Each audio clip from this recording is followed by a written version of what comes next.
students, including myself, face expulsion, suspension, and degree revocation. I was just expelled 2 days ago from Columbia, and we're not going to stand for it. We're going to come back and we're going to fight back. Are you going to fight back? I'm going to ask you one more time. Are you going to fight back? I'm out here to support our former member, Mahmoud Khalil, who has been abducted and disappeared by DHS and sent out of the state, away from his lawyers, for no reason.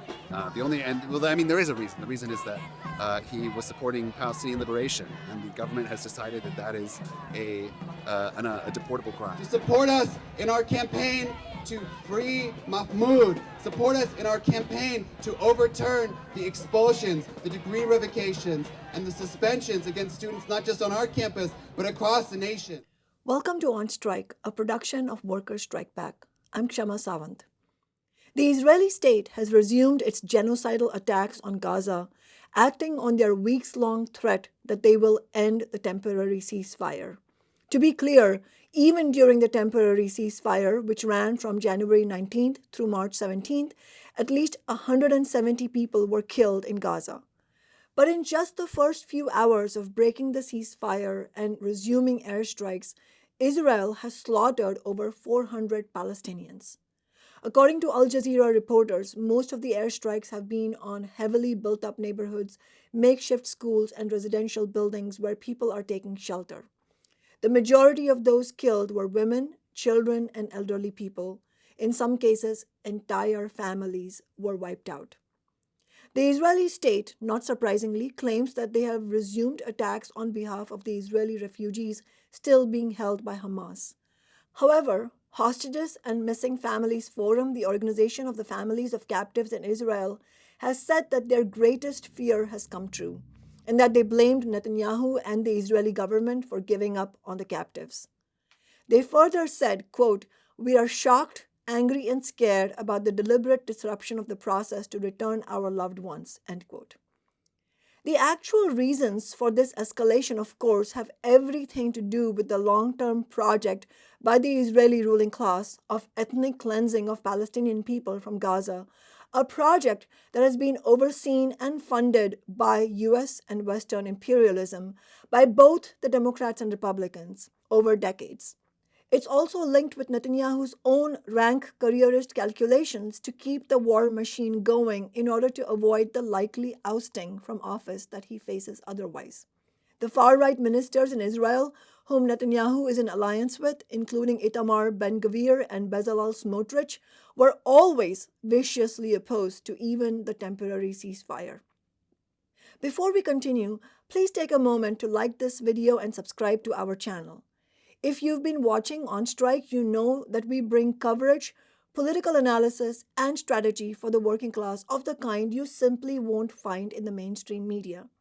Become a member of Workers Strike Back to help ensure we can continue to build our movement against the billionaires and their political servants, and so that On Strike can continue to bring the kind of discussions about strategy needed to fight back and win. We don't run any ads, we don't accept any corporate money, and we rely on donations from working people like you. Go to workersstrikeback.org and click on Become a Member. The genocide in Gaza will only be stopped by building a far more powerful anti-war movement that escalates internationally with mass protests, civil disobedience, and mass strike actions by workers and the labor movement. Crucially, we need to build the anti-war movement in the United States. Israel's genocide of Gaza would not be possible without the billions in weapons funding and political support from the US state. This has seamlessly spanned Democratic and Republican administrations over 5 decades. The current genocide started under Biden and is now continuing under Trump. This was expected despite the temporary ceasefire Trump was forced to carry out under pressure from the anger of millions of anti-war working people, many of whom refused to vote for Harris or did not vote at all in last year's presidential election. Kamala Harris's backing for the genocide may have cost her the election. Now we must ensure that Trump and his genocidal administration pay the maximum political price for resuming it. We need to bring down Trump, the billionaires, and their whole monstrous system. Most urgently, we need to build protests against the horrific repression of and retaliation against students, anti-war activists, and workers by the Trump administration. Workers Strike Back stands in solidarity with Mahmoud Khalil, the Columbia University graduate student and permanent resident of the United States who was arrested in his home and is being detained with threat of deportation. The Trump administration is also targeting many others for deportation for their courageous anti-war protests or for simply professing support for the Palestinian people against the Israeli genocide and occupation. Ranjani Srinivasan, a graduate student from India at Columbia University, was forced to leave the United States after Trump's Department of Homeland Security revoked her student visa and threatened her with imminent deportation. Ranjani's only crime was to have participated in campus anti-war protests, for which she was accused of links to Hamas with no evidence being provided. I felt very unsafe. I could have challenged the illegal termination of my status, but from what I understand from my lawyers, that they might indefinitely detain me while I did that. So I would have to fight that from detention, which I would rather not. Ranjani faced a terrifying situation that is becoming increasingly common for immigrants. Federal immigration agents arrived at her apartment letting her know her visa was revoked and that she will be deported. Ranjani was forced to rush out of the United States to avoid deportation proceedings, forced overnight to leave her life in the US and her cat behind. In an interview with the New York Times, Ranjani expressed her fear and uncertainty, stating, quote, "The atmosphere seemed so volatile and dangerous," end quote. She also shared her concerns about the government's crackdown on free speech, saying, quote, "I am fearful that even the most low-level political speech can turn into this dystopian nightmare where somebody is calling you a terrorist sympathizer and making you literally fear for your life and your safety," end quote. This week, the Trump administration also deported a Brown University professor and doctor, Dr. Rasha Alaway, an immigrant from Lebanon with a valid H-1B visa. According to experts quoted in the New York Times, there is a shortage of American doctors working in Dr. Alaway's area of specialty, and foreign-born physicians play an important role in the field. Dr. George Bayless, who works in the Brown Medicine Kidney Transplant Program, says that Dr. Alaway's patients include individuals awaiting transplants and those dealing with the complex conditions that can occur after a transplant. Dr. Bayless called Dr. Alaway a very talented, very thoughtful physician. Columbia University has also expelled and fired Grant Minor, the president of the Student Workers of Columbia UAW Local Union 2710. This is also in retaliation against Minor for having participated in the anti-war protests at Columbia. Grant was arrested in April last year at the anti-war encampment at Columbia. He also helped lead a successful strike action a few years ago. All of this is, of course, an escalation of the crackdown on the anti-war movement that was already carried out by the Biden-Harris administration last year in what were the worst attacks on campus protesters since 1968. Now the Trump administration is taking them to a yet higher level. The need to unite the anti-war and labor movements and for them to organize independently of the Democratic and Republican parties has never been clearer. As the statement from the UAW International Union said following the expulsion and firing of Minor, quote, "It is no accident that this comes days after the federal government froze Columbia's funding and threatened to pull funding from 60 other universities across the country. It is no accident that this firing has occurred the day before contract negotiations begin. It is no accident that the university is targeting a union leader whose local went on strike in the last round of bargaining. It is no accident that this is happening at Columbia University, where student workers won back the right to collective bargaining in 2016. If they can come for graduate workers, if they can arrest, deport, expel, or imprison union leaders and activists for their protected political speech, then they can come for you, for your contract, for your paycheck, for your family, and for your rights," end quote. Speaking at the campus anti-war protest last April in the lead-up to his arrest at the time, Minor talked about the need for militant tactics both for the labor movement and for the anti-war movement. Now, We at SWC are very familiar with negotiations with the university. And we know that their tactic is to give us crumbs while they threaten us. They tried to take away our pay during our strike. So what did we do? We shut this campus down. Our power as students and workers lies not just at the negotiating table. It does not lie in maintaining good faith relationship with our enemies, the people who treat us as their enemies and disrespect us on a daily basis. That's right. Which is why I'll close and say full solidarity with the protests and the encampment, full solidarity with everybody being threatened with suspension.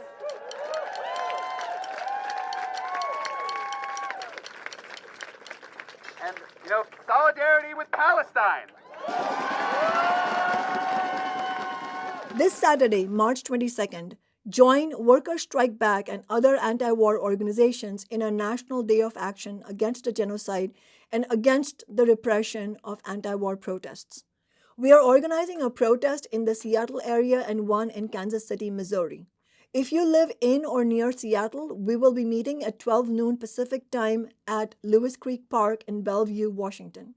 We know the Trump administration plans to continue and carry out many more such attacks, with the Democratic Party presenting virtually no opposition. We know that from the deportations that have already occurred and also from the ominous remarks made by Trump's Secretary of State, arch neocon Marco Rubio, who has promised to do more of the same. Once you're in this country on such a visa, we will revoke it.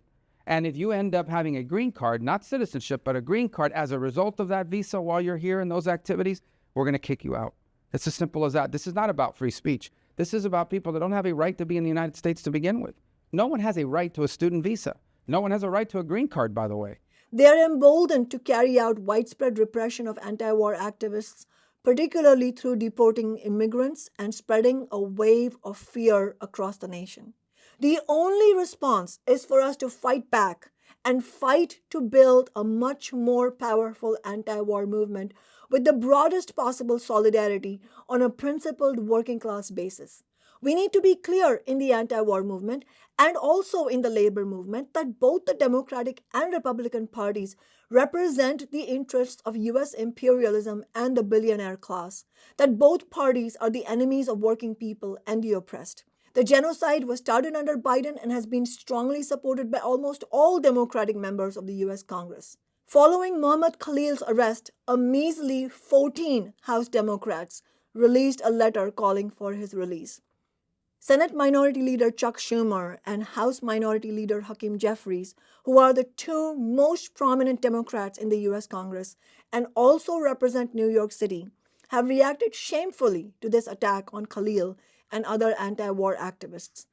Schumer could not even be bothered to respond for days, and Jeffries released a statement that has been rightly described as a word salad, which effectively accepts the allegations and framing by the Trump administration against Khalil. Many of these Democrats have themselves demonized anti-war activists. As an article in Common Dreams said, quote, with Democratic leaders, including former President Joe Biden, joining Republicans in claiming that student-led protests against Israel's U.S.-backed assault on Gaza were endangering Jewish students, the party helped create the conditions for this framing of anti-genocide speech as anti-Semitic or as terrorism. The lack of any solidarity with the anti-war movement by the Democratic Party is not surprising. It's consistent with the undeniable reality that it is a warmongering party of the billionaire class, which has led or supported every brutal war of U.S. imperialism. Schumer received more money from the weapons industry than any other senator during the 2022 election cycle. One other such notorious warmongering Democrat, Adam Smith, is one of the Congress members for the Seattle area. Adam Smith has never met a war he did not like. Smith has long been a darling of weapons manufacturers and the wealthy who profit from imperialist war. The genocidal Zionist organization AIPAC was his top campaign contributor last year. Under his leadership, the Armed Services Committee authorized more than 60 consecutive military spending bills on behalf of U.S. imperialism, spending billions of dollars to back the slaughter of the Palestinian people and the bloody inter-imperialist proxy war in Ukraine. Smith has branded anti-war protesters as left-wing fascists. This is a shameful attempt to silence opposition to the genocide in Gaza, fueled by Israel's right-wing government. Adam Smith is the political target of our March 22nd protest against the genocide in the Seattle area. It is important that we bring maximum pressure to bear against the warmongers in the U.S. Congress who have backed one of the most horrific genocides of this century. Democrats are refusing to mount any sort of fight back against Trump's attacks on workers and the anti-war movement, just like they've worked hand in glove with right-wing regimes around the world, including the Israeli regime, the regime in Saudi Arabia, and the right-wing Modi regime in my home country of India. Even worse, Democrats, including Adam Smith, have often joined in on these attacks. Similar to the Trump regime, the right-wing Modi government in India has retaliated against dissent, revoking residency status or denying visas for over 100 activists, including myself. Adam Smith has not said one word against any of this and has also remained silent in the face of the Modi regime brutally targeting Sikh community members in Smith's congressional district. By openly supporting the silencing of anti-genocide voices and remaining uncritical of the Modi government, politicians like Smith aid and abet the growing forces of the global right wing. Worker Strike Back's Kansas City, Missouri protest against the genocide will be at 12 noon Central Time at Mill Creek Park. Worker Strike Back is organizing this alongside the University of Missouri Students and Workers United. In the University of Missouri, thousands of graduate and undergraduate students suffer from shockingly low wages and are barely able to get by. On top of that, the university administration, which has a $2 billion endowment and pays its president nearly $1 million a year, levies unjust healthcare fees on the students, which are especially onerous on international students. All this comes in addition to the burdens of student debt and predatory interest rates. Worker Strike Back and the University of Missouri Students and Workers United are calling for a $25 an hour minimum wage for all U of M campus workers and for an end to the unjust healthcare fees. If you live in Missouri and agree with these demands, please sign our petition and join us at the protest on Saturday. As students and working class people, we need to get organized in the millions to fight for fundamental radical change and for an end to the genocide, the brutal occupation of Gaza and the West Bank, and an end to imperialism itself. We need to fight the rich, not their wars. We need to do away with the existence of the billionaire class and their system altogether. If you're watching and you agree, you should join Worker Strike Back. Go to workerstrikeback.org and click on Become a Member. Solidarity.